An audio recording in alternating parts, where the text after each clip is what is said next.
No one can prevent damages on their own. In every step of the design, installation, protection, and maintenance of underground utilities, there are people working diligently and innovatively to reduce damages. All these people deserve and need to have their stories told, which is what we do here at Planet Underground TV. In this episode, we'll look at how one excavation company is reducing damages on the job. It's a challenge that I'm willing to take, and I think so. It only takes one injury. If we can prevent that one injury, we can save ourselves a lot of agony and money at the same time. Why GPR can single-handedly bring value to a company if used correctly. Some days on some sites it works fantastic. You'll absolutely amaze people at what you can image for them. Other days and other sites or other parts of other sites, it may not be the suitable tool for imaging. And how the future looks for plotting data in real time into one consolidated base map. When that previous excavation was done and they opened up the street, if I picked up the information about those utilities, I can correlate that with what I had done previously and make that more accurate. So now, in that centralized framework, all those utilities have that resource to go back to and design much more efficient, much more safe excavations. Planet Underground TV is only made possible with the support of our sponsors. Intren, HBK Engineering, C-Scan, and this episode, special thanks to PAPA, Pipeline Association for Public Awareness. Everyone who is putting, a shovel or spade in the ground or putting paint on the ground or installing the underground facility, they all have a role in damage prevention. But it really starts with the utility installer, and if they install it in a proper manner and in a workmanlike manner, it starts there. And then good communication with whomever is doing the locating, whether it's a contract locator or a company locator for the owner of the underground facility. That's important. And then being able to now communicate with the excavator about what those marks mean is critical. It's been about a year now, but we're starting to roll out a damage prevention task force, and it is very akin to our employee-driven safety committee. We have members across the country that work for us in the different 5A operating divisions that we have, and everybody throughout the different parts of the country has unique challenges in regards to damage prevention and excavating. So our goal with our damage prevention task force is to have an employee committee who constantly shares ideas. We'll go through investigations and incidents together, have a formal review, and help kind of rewrite and change policy. What we're doing is we're gonna come across the road with a bore. We're gonna spot the gas and the electric. So we're gonna start digging right here. We're gonna spot it. Like I said, give me about 10 minutes and we'll get it across. On this side, since we're actually putting in gas, we have a different procedure on how we bore because of so many hits. So we have a different procedure than we actually have to have a window, 2x2x2 basically. We have to have that.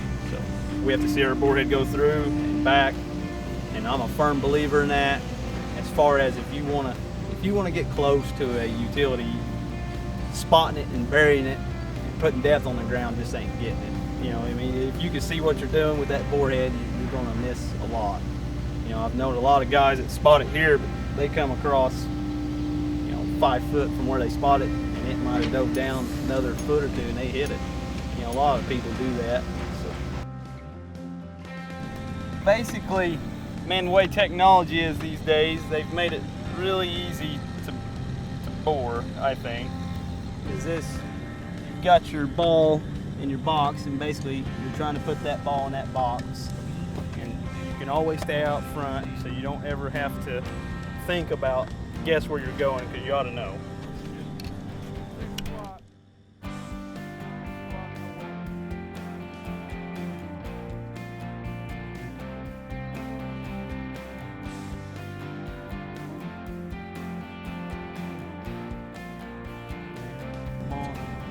right, put it on 12.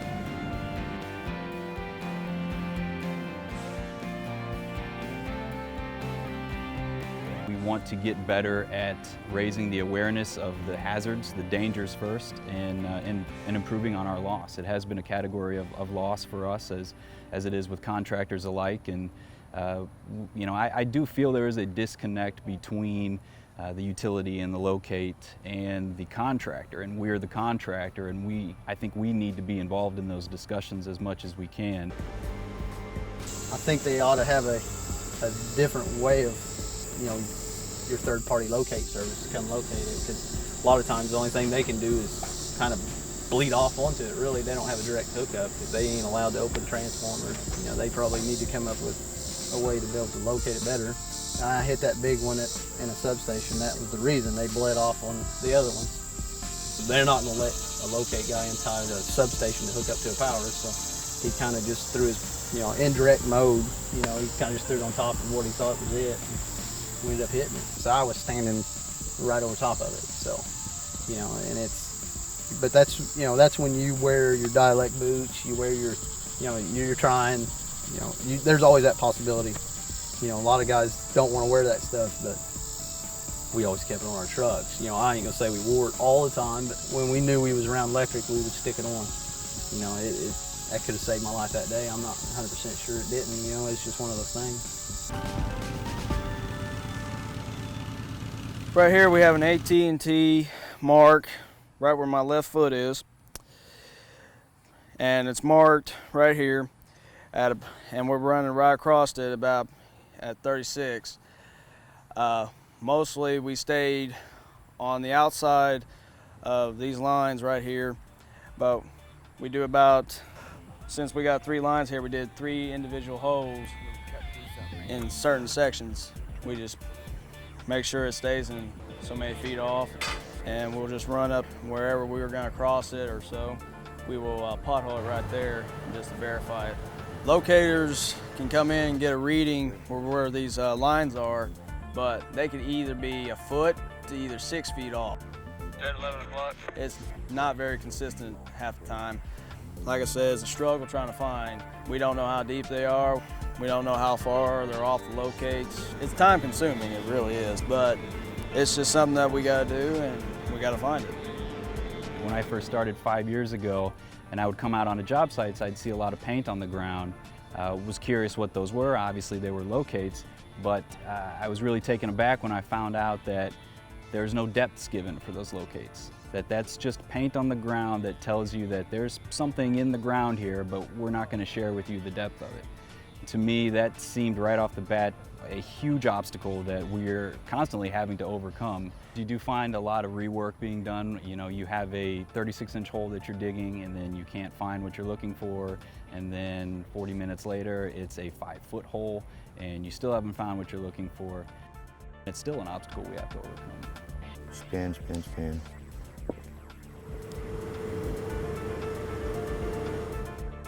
Kill your water.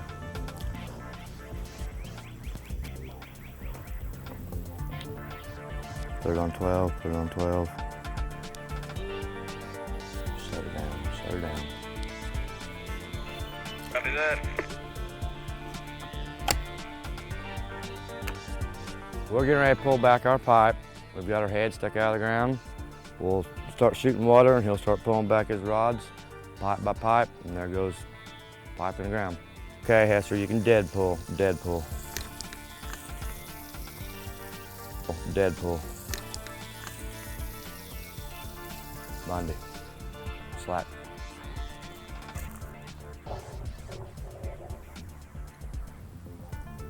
Spin when you want, it's all yours. There it goes. And there's 7,200 volts of power going through each one of these main lines, so we try not to hit them. Mostly be safe, spot all the power lines in so many feet, and make sure to try not to get electrocuted. We want to be able to distribute that information throughout our organization. Hey, here's an example of what could have happened today. Here's a gas line marked here when we actually spotted it here. Nothing was hit, no one was hurt. this is something to be aware of. We try to spread that information throughout the organization as best we can. If we got some of our guys in the room with some of these stakeholders, I think it would open a lot of ideas and opportunities for discussion and continuing conversations.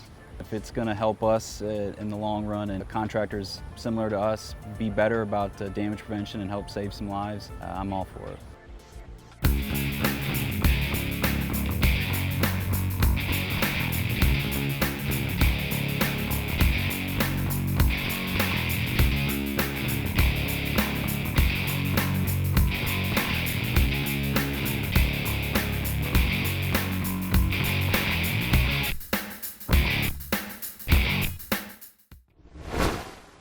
There's a lot of different techniques that are used today for viewing items that are underground. You know, we talk about GPRs and we talk about some of the other systems. If there was a way that those could be somehow miniaturized or installed into maybe an excavator or some type of other equipment, that might be interesting. The question might really come down to, what would a company pay for that type of technology to really be integrated into the installation or excavation equipment? And that's maybe a bigger question, because you know, at the end of the day, most things can be completed with enough time and enough money, you know, whether it's from an equipment design or a project standpoint, you know, so what kind of value is there to that to customers and installers? Well, from a utility standpoint, we do so much excavation. We probably take a little bit more caution digging around facilities. It really goes back to the contractor, excavators, the third party, how much it's going to hit their budget a lot more. And of course, it drives up the cost of the work being done out there. And I think where it comes back to is the people that are doing it right, trying to do the right thing. They call in the ticket, it gets marked, it's marked properly, but there's still a damage. What are we doing that could be another layer there to be able to make something happen, because we are human. And typically when you have a stoppage and then you go back and go, what made this happen? Where did we drop the ball? There's usually 2 or 3 common themes there, and then going forward on that project, there's never an issue after that point in time. But then what will happen is somewhere else within the company or within a state or within a footprint, that'll happen again. And so why wasn't that information disseminated to allow that not to happen again? I do believe that we're making strides in a positive direction with regard to damage prevention. The equipment is improving. People have a general attitude about safety that's a little different than it used to be, I think. So the combination of equipment and attitude has really helped. The company or the individuals responsible for buying the instrumentation, making it, kind of believe that the GPR is the golden BB in terms of solving all your problems. And in some instances, they've gone out and tried to use it on a site, and they have been discouraged. And that comes, in my opinion, as a result of a lack of knowledge. Understanding that GPR is a tool. It's a very good tool. It's a very good complementary tool to EM locating, but it's a tool. Sometimes it excels and other times it doesn't. And being more knowledgeable about where it can apply and where it shouldn't be applied will help you understand that, yeah, some days on some sites it works fantastic. Other days and other sites or other parts of other sites, it may not be the suitable tool for imaging. One of the things about radar is it really takes a skilled operator to interpret the data effectively. I always kind of compare it to a doctor looking at an ultrasound of a baby. The doctor looks at the image and goes, well, there's the eyes, the nose, the ears, the mouth. You or I look at it and go, dark blob, light blob, I'll take your word for it, doc. Radar's similar, that the response that we see is not really a cross-section of the ground, it's what we call a pseudo image. And it involves a lot of interpretation. On sites like we have here, this is an active truck stop. It's been an active truck stop as far as I can remember, and has undergone multiple reconstructions, rehabilitations. They've replaced tanking systems. So the ground has been very disturbed. There's a lot of more than likely abandoned structures and facilities in the ground, and it makes interpretation of the data much more difficult and much more challenging, and that's where you have the skilled operator really makes all the difference. You can see the paint has been washed away pretty well, but if you look, you can see some old paint indicating that there's some electric conduit in the area. And one of the first things I like to try and do is cross those responses to help calibrate my unit. This can help me identify what kind of soil conditions I'm dealing with, help me set the sensitivity of the radar so I'm sensitive enough I can identify these objects, but not what we call overgain to the point that you stop seeing some of these responses because of all of the background response. And here I can see a moderate response. And one of the things I look for is this sort of telltale upside down V. If I can continuously follow that, it helps me identify that we may have a trench in the area. But when I see that, I can go ahead and in this particular unit, I can embed a data marker in, and then what I'll do is I'll turn around and cross it again. And here, again, I'm looking for consistency with the response. Some of the best GPR imagers that I've been involved with training are typically individuals who have been a good EM locator, or still are a good EM locator, and a person who's been involved in the construction or delineation of utility systems. You need to be able to basically look at it and interpret what's going on in not just one profile, but multiple profiles, in order to have multiple profiles to trace out the geometry of your anomaly that you have in the subsurface. And this requires a knowledge of how utilities are put in. And here I'm seeing a number of different responses, but due to the congested nature of it, it makes it hard to identify individual structures. However, I can clearly identify an anomaly here. However, it doesn't present the typical shape, more than likely because instead of being a single object or a single pipe, it's in fact a cluster of several ones, which distorts the response. And again, this is just another factor that can complicate identifications of underground target to someone who is inexperienced with these units. Have them do it in terms of first just doing a survey, then having them collect line profiles and having them understand you can download it, and basic processing in terms of on the computer and saving it. That's what I would do for the first week or two. And the next level would be doing three-dimensional GPR, imaging and processing, where you can literally put it in a cube and rotate it and look at it in a computer. That's the amazing thing. We're just touching the surface of what GPR could do, and potentially will do in the future. I think data is a wonderful tool, and sometimes we are able to get good data, but we don't have a good repository in order to be able to store it somewhere. So getting the digital mapping into a cloud system, that's where we're at. That's what we're doing.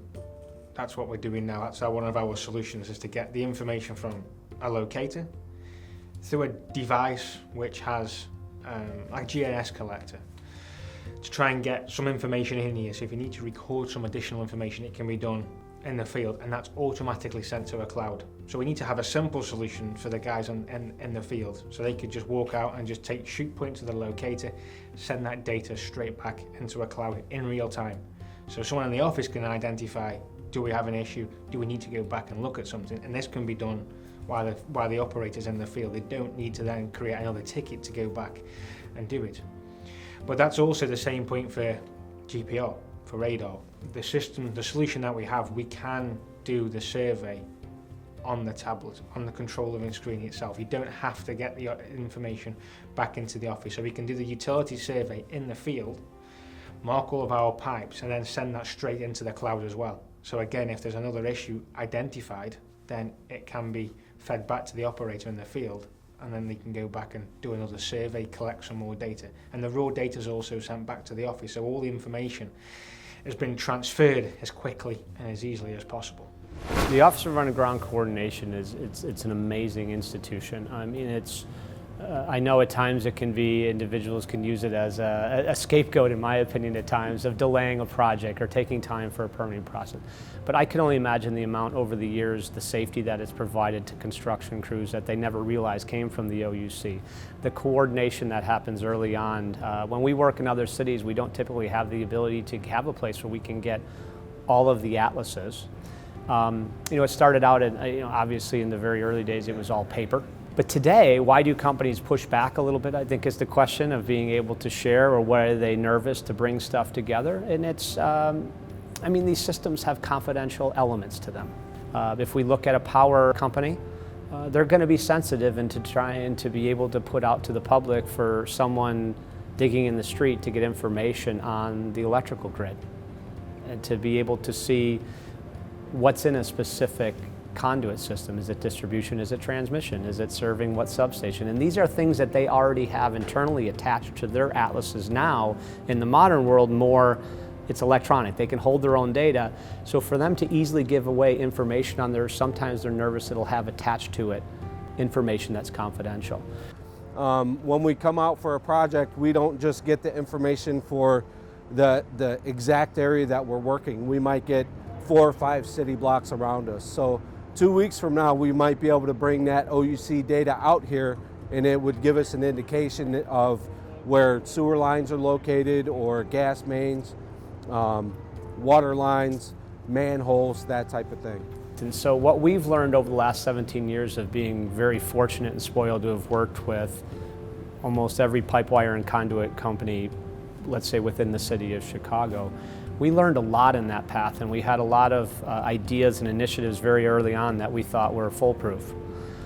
And then the reality is that you need a comprehensive picture of how, if there are 30 utilities, pipe, wire, and conduit companies in a public way, you need someone that's going to have good understanding of all of the complexities of each of those different types of utilities. 2/3 of this was surveyed months ago. So we did what's called a verification. The atlases that are applied to our base mapping, our surveying, we come out and verify that those things are actually where they were surveyed, in addition to whatever locate paint has been laid since then. And we pick those up also with survey equipment. Apply that also to the maps, so it's better accuracy. Just for good measure, I'm gonna do a couple more water shots. Okay.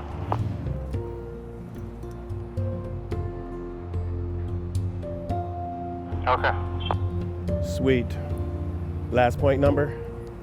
47.3.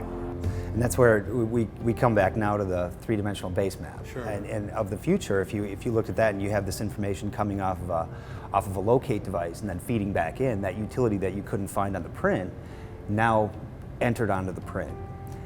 It still needs to be verified back by the utility that owns and operates it, but they may be the first ones to react to it by saying, oh, I didn't know that was there. I'm glad we captured that, and now it's incorporated into the master document. And this is where the OUC interaction comes in. The OUC is essentially a model for what we're talking about in terms of a three-dimensional centralized base map, but it isn't functioning as a centralized pool of information yet. It functions now as a way to gather information for all the utilities, bring it together and field it out into various individual designs, but it isn't brought together in one central single pool of information.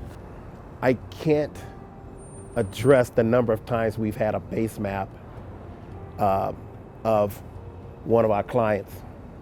We've done something prior, like on this stretch, for instance, and one of our clients come to us and they're like, hey, we want to go over here and do this. And we have the base maps to show there's no way you're going to be able to do that. We need to pick another route. No need investigating it. And so it saves time, it saves money, saves frustration.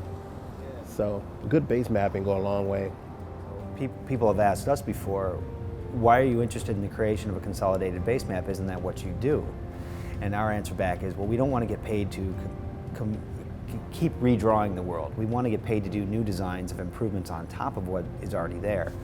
So ideally what we'd like to see is to have that map come together and be improved upon each time it's touched, and that we would have a more accurate, say, canvas to put our designed improvements onto. And if that was the case, you've got now huge improvements in engineering or cost savings in terms of design, and then you have the cost savings in construction and the potential for joint efforts. You have a lot of savings that go back to both the utilities and to the taxpayers in that scenario.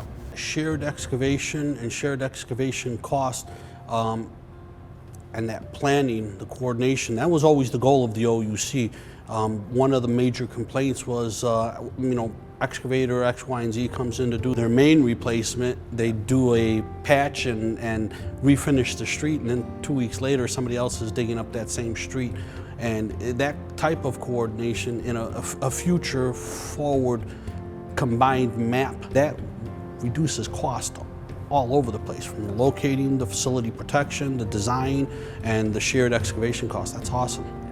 The modern city can't operate without great fiber, right? The modern city can't operate without clean water, without great redundant power sources. I mean, we tell this story. So in order for an initiative to go through, in my opinion, and especially congested urban centers such as Chicago, you need to take an outside perspective, a holistic look of how each of these utilities are going to operate, to be able to guess or ahead of time of how they're going to react to a comprehensive plan, how they will all design together. The hard part is we've got to shift the market. And currently, what a utility firm does is all they want in their outcome is a paint mark on the ground. Like the one, or a flag in the ground. We need to get the buy-in from every utility firm to want to get this data back to somewhere. But then the next problem is this data is living with a utility firm. It may not be the owner, it may just be an 811 company.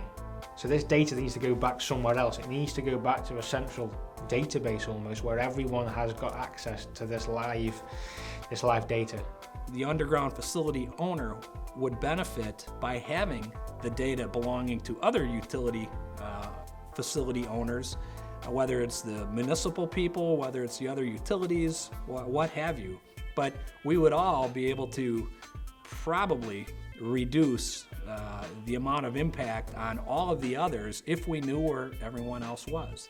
There's a lot more to having a design stage locate and going out and seeing where all the paint and flags are on top of the earth.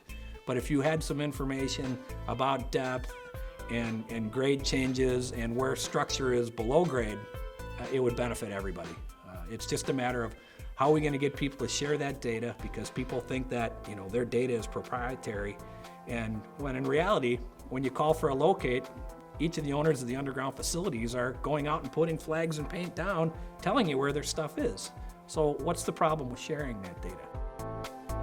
Planet Underground TV once more thanks Intren, HBK Engineering, C-Scan,